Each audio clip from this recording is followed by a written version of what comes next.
Askofu Mwamakola ameandika kupitia katika ukurasa wake wa mtandao wa Facebook akisema kwamba Dkt. Nchimbi ni kisiki kizito ndani ya CCM. Mbunge kutoka Zanzibar kawasha moto kwa kumsema bungeni Dodoma mtu aliyemtaja kuwa ni yule aliye ndani ya serikali ya Samia, lakini moto huo ameshindwa kuuzima. Inaonekana upande uliomtuma umeelemewa na kuna dalili kuwa hakuna aliyemtuma. Amejiwa juu, anaambiwa kuwa atengue kauli yake mara moja, lakini kauli aliyoitoa bungeni ataitenguaje? Huyo aliyemtuma kada wa CCM aje hadharani kumtaka mbunge atengue kauli yake? Anahoja mbunge anaweza kukurupuka kusema mambo magumu kama hayo bungeni akamaliza bila kukatishwa na kiti au wabunge wenzake, halafu useme hajatumwa.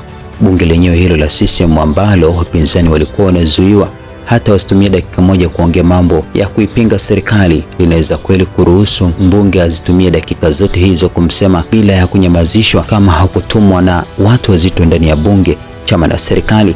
Lakini hapo lilipofikia jambo hilo linahusu pia uongozi wa juu wa CCM, uongozi wa juu wa serikali na uongozi wa juu wa bunge. Sisi pia tunasema kuwa hao watu ndio wajitokeze, kwa vyombo hivyo vinawasemaje waache kumtumia kada, bali walimaliza jambo ambalo walilianzisha. Huo sasa ni mnara wa Babeli. Inaonekana kuwa Dkt. Nchimbi ni kisiki kizito cha mpingo ndani ya CCM na serikali yake, kwa kuwa watu waliomparamia wanachomwa na magamba yake yaliyokomaa. CCM na serikali yake wasipokubali kuangukia wananchi na kukiri mapungufu ya Oktoba 29, 2025, hakuna jiwe litakalosalia juu ya jiwe.